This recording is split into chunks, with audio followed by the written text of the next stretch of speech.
पिछले 3 साल से अनहद उसका बहुत अच्छा दोस्त था। उसे याद है कि एक बार उसकी माँ ने भी पूछा था कि क्या उसके और अनहद के बीच कुछ है। तब इस बात को हीर ने हंसी में उड़ा दिया था कि वो और अनहद सिर्फ अच्छे दोस्त हैं और कुछ नहीं। लेकिन आज उसने अनहद की आंखों में जो देखा, उसने हीर को हैरान कर दिया था। उसका मन किया कि वो जाकर अनहद को वापस ले आए। हीर जाने के लिए आगे बढ़ी और कमरे के दरवाजे तक पहुंची ही थी कि सामने से आते हुए उसकी माँ के शब्दों ने हीर के पैर में बेड़ियां डाल दी। तैयार हो गई लाडू, ला तेरी नजर उतार दूं। तुझसे खूबसूरत दुल्हन मैंने आज तक नहीं देखी। इससे पहले भी एक बार जब हीर को महसूस हुआ था कि उसके दिल में अनहद अपनी जगह बना रहा है, तो उसकी उंगली में पड़ी हुई अनूप के नाम की अंगूठी ने हीर के दिल के दरवाजे अनहद के लिए बंद कर दिए थे। और फिर कभी अनहद ने भी तो उसे कुछ एहसास नहीं करवाया था। अनहद ने हमेशा उसे एक अच्छी दोस्त की तरह ही ट्रीट किया था। फिर आज भी उसने कुछ नहीं कहा, लेकिन उसकी आंखें सब कह रही थी। लेकिन इतनी देर से क्यों? क्या अनहद को ये नहीं पता कि मैं अपने मॉम और डैड की पूरी दुनिया के सामने कभी बेइज्जती नहीं करूंगी? उधर अनहद को भी समझ नहीं आ रहा था कि हीर के सामने आते ही उसे क्या हो जाता है। जब तक हीर उसके सामने रहती है वो शांत रहता है, लेकिन हीर से दूर होते ही उसके अंदर का शोर उसे चैन नहीं लेने देता था। कुछ था जो उसे हीर से कहना था, लेकिन क्या, ये खुद उसकी समझ में नहीं आ रहा था। क्यों उसे ऐसा लग रहा था कि हीर उससे दूर, बहुत दूर जा रही थी? क्यों वो उसके बगल में किसी और को देखना बर्दाश्त नहीं कर पा रहा था? अनहद को कुछ नहीं सूझ रहा था।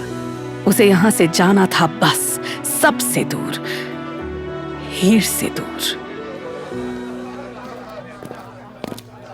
अनहद ने अपना सामान उठाया और उमर को खोजने लगा। उमर, चल मुझे एयरपोर्ट छोड़कर आ। एयरपोर्ट? क्यों? थोड़ी देर में बारात आने वाली है। तो क्या करूं? चिल्ला क्यों रहा है? धीरे बोल, लोग सुन रहे हैं। मैं धीरे ही बोल रहा हूं। अब चल, मुझे एयरपोर्ट छोड़कर आ। तू हीर की शादी के लिए नहीं रुकेगा? हीर को अच्छा नहीं लगेगा। तो ना लगे, मैंने ठेका नहीं लिया उसका। वो अपनी मर्जी कर सकती है तो मैं भी कर सकता हूं। बोलते हुए अनहद ने वेटर को इशारा किया। वेटर के आते ही अनहद ने विस्की का ग्लास उठाया और एक ही सांस में खाली कर दिया। तू पी रहा है? हाँ, पी रहा हूं। कोई एतराज? हीर को पता चलेगा तो वो क्या सोचेगी? उसे जो सोचना है सोचे, मेरी बला से। वेटर! वेटर के आते ही अनहद ने फिर एक ग्लास उठा लिया। यहीं खड़ा रहे। अनहद ने वेटर को ऑर्डर दिया। उमर बेबस खड़ा अनहद को एक के बाद एक पैग पीते हुए देख रहा था। बस कर यार, जाने से पहले हीर को सी ऑफ कर सके इस हालत में तो रहे।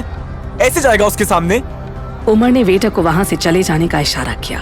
वेटर जाने लगा।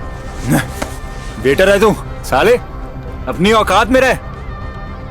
मैंने कहा तुझसे जाने को, हैं? कहा क्या? वेटर ने नाम में सिर हिलाया। फिर कैसे जा रहा है? चुप मार कर यहीं खड़ा रहा। तुझे पता मैं कौन हूं? पता है? वेटर ने बेबसी से उमर की तरफ देखा। अनहद का तमाशा देखकर उमर अपना सिर पीट रहा था। अनहद बस कर यार, बहुत हो गया। चल अब चलते हैं। अभी तो तू कह रहा था कि हीर को सी ऑफ करना है, अब तू चाहता मैं यहां से चला जाऊं? कंफर्म कर भाई, तू चाहता क्या है?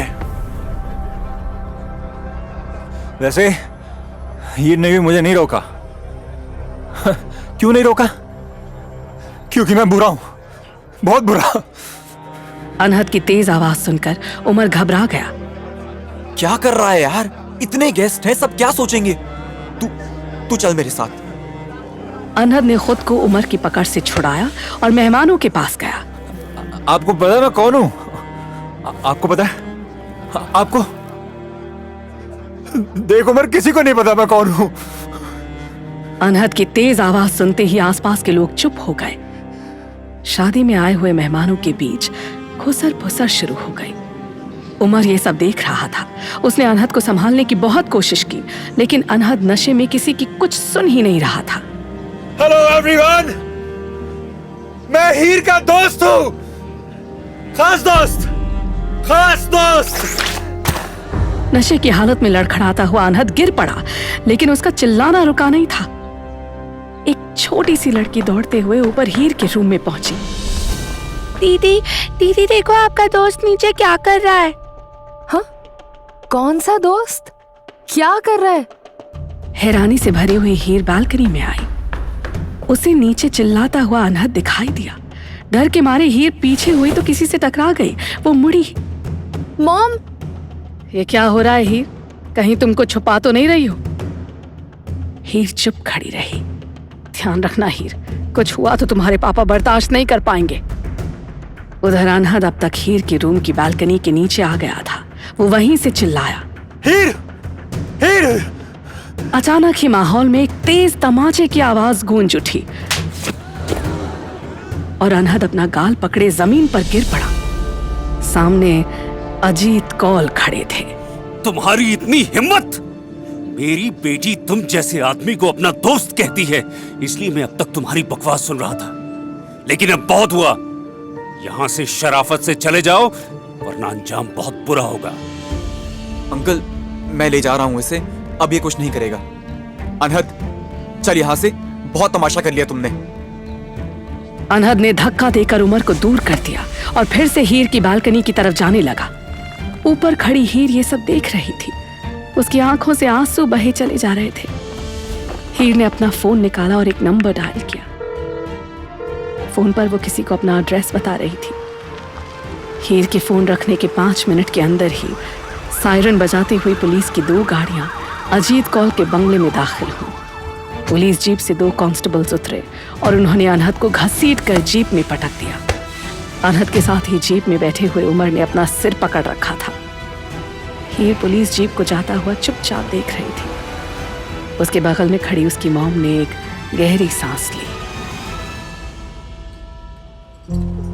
पुलिस स्टेशन में चुप बैठा अनहद उमर को पुलिस इंस्पेक्टर से बातें करता हुआ देख रहा था।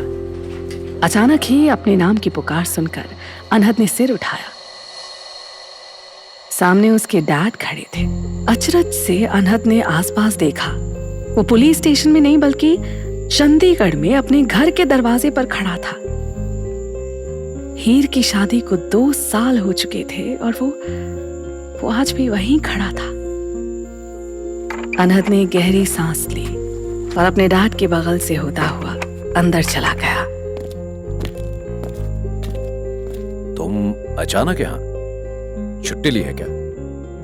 कुछ काम है? क्यों? बिना काम के नहीं आ सकता। और छुट्टी नहीं ली है मैंने, नौकरी छोड़कर आया हूं। नौकरी छोड़ आए? क्यों?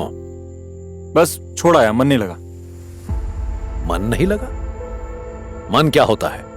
जिम्मेदारियां होती हैं। तुम्हारी उम्र में शादी हो गई थी मेरी। पूरे घर की जिम्मेदारी अकेले संभाली है मैंने। दिन रात मेहनत की ताकि तुम्हें ये ऐशो आराम दे सकूं। ये लाइफस्टाइल, तुम्हारा ये एरोगेंस, मैंने तो नहीं देखा अपना मन नहीं लगा। तो क्या करूं? थैंक यू बोल के आपके पैरों में गिर जाऊं?